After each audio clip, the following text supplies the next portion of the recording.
Hey guys, this is just a quick video about fighting knives. I'm Jacob, you're watching the Prepper's Bunker Outdoors. I deployed in 2009 with the 173rd Airborne as a airborne infantryman. And like so many soldiers, I had some misconceptions about what a combat knife was or is. In the future, I'm going to do a full, long video breakdown, including dates and specific models, talking about how the fighting knife of World War I and World War II eventually transitioned to a combat knife, the most famous of which was based directly on a hunting knife.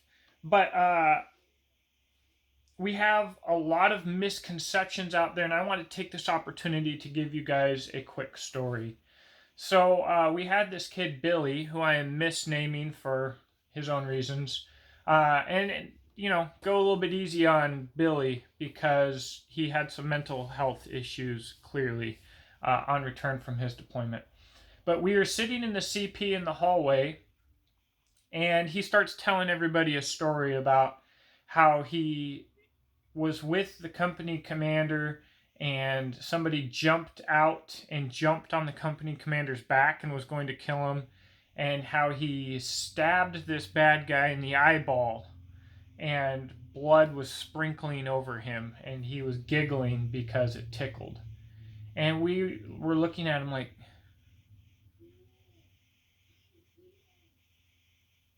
bro, bro, we deployed together. What are you talking about? So myself, I've never been one to inflate stories, especially combat stories. Really, any stories though. I would DD for friends. We would go to the bar, and about more often than not, I would have to tell people that whatever was said didn't actually happen.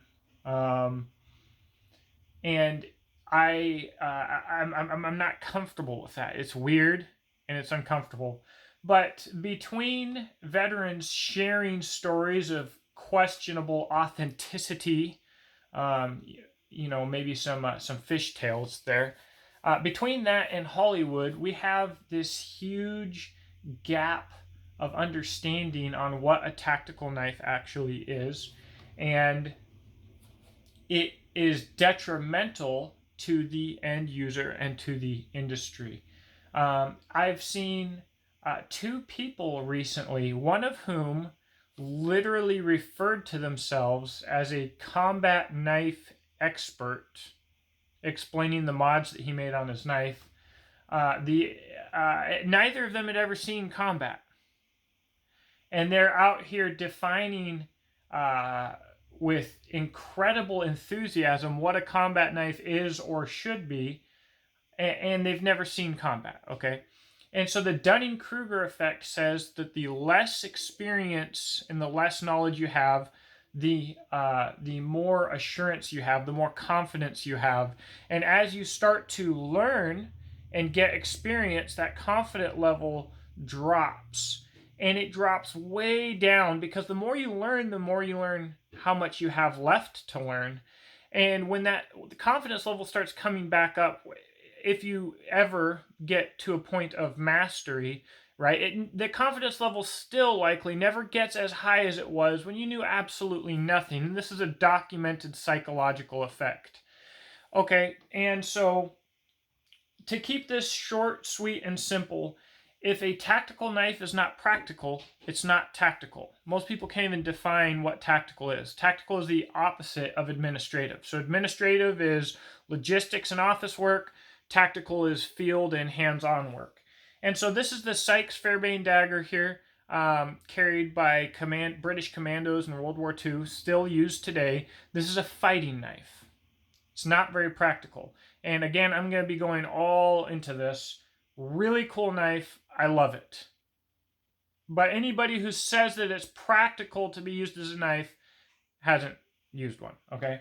And I have some examples of good combat knives. This is a Shagat handmade warrior, These are carried by Polish Special Forces dudes. Fantastic combat knife. The combat knife that you're all thinking of, by the way, is based on a hunting knife. Really no difference between it and a hunting knife. Not a bad knife for a hunting knife. And it's practical. The Hogue EX, this is the EX02, EXF02. You can get this with a black blade. The best part about this knife, it's a great knife. It's very utilitarian, but the sheath, fantastic. You actually have to flip the lever there to take the knife out of the sheath. Sheaths are one of the biggest deals for a tactical knife. The knife that I carried on deployment did not have a good sheath. It's better to have a doggone field kitchen grade knife with a fantastic sheath than the most combatist Punisher max destruction knife on the planet in a crappy sheath. The ESEE CM6, fantastic knife. I'm actually have not gotten to really putting a hurting on this blade yet, but in essence, for its size, quality, and design, it's very practical, would make a great combat knife. This is the Sogi Ya from Mineral Mountain Hatchet Works, another great combat knife design here. And to go back to the Sykes Fairbairn, where's my SOCP? The SOCP is a fighting knife. I won't say that it's a great fighting knife. I don't have enough skill to say that. I've done a little bit of stuff, okay, but I don't have the skill to say what is or is not a great fighting knife. But that and this, these are fighting knives. They are not meant for combat because 99.999% of combat is boring. These guys who tell these inflated tales, in my opinion, a lot of times do so because they had high expectations for themselves and their situation in a combat experience. They did not meet those expectations. They did not feel that they earned the honor that they deserved, or could even potentially handle the honor that they deserved, and they come back with mental health problems because they don't know how to deal with that. They don't know how to come to reality with whatever it is that they have a problem with on their deployment, so they go around, they spread lies. Statistically speaking, knife fighting has been irrelevant since World War I. We all talk about the K-bar in World War II, but the actual number of people that were out with a belt knife defending their life and killing somebody is irrelevant. And so today, someone was talking about how their knives need to have a thicker edge so that it doesn't chip on bone in a fight. Because it's tactical. It's for combat use. The original Bowie knife, reportedly, was a kitchen knife. The K-bar is a hunting knife.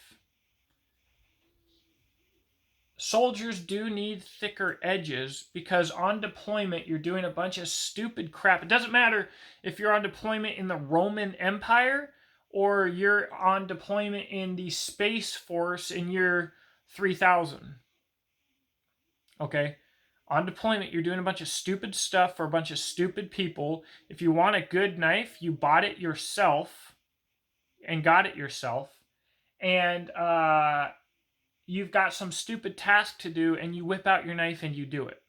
That's why soldiers' knives need to be really tough and have thicker edges, potentially. But if you can get away with not having a thicker edge or having the right tool for the job, it is still more practical to have a practical knife, even a bushcraft knife, on deployment than it is to have the whiz-bang frickin' ventilator 99,000. So there you guys go. This is just a quick, I guess, discussion topic video. It's something that really irritates me. And like I said, it's especially irritating because the people that most vehemently talk about combat knives online have never been in combat. They'll talk about, I learned from Vietnam veterans and World War II vets. You learned? Or you heard some stories? Tell me what you learned. What's verifiable? Oh, oh, nothing? Annoying.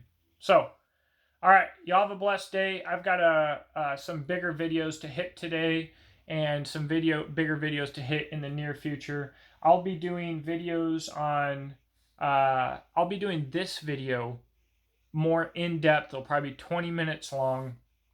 And we'll talk about some more specific things of what I'm going to look for in a good combat knife. And a good combat knife for one person in one place is going to be a good combat knife for another person in another place, with the exception potentially of corrosion resistance. One knife that's uncoated high carbon steel could be great for some guy in the desert, but you take it to a tropical island or the swampy jungle, and you're going to want something with a little more corrosion resistance. But the design of one, if it's practical, is going to be good for the other. Might not be that soldier's preferred design, but one will be good for the other because a good combat knife is an incredibly versatile, capable, practical knife. And at the end of the day, it's not much more than that. So, talk in the comment section below. Have a blessed day.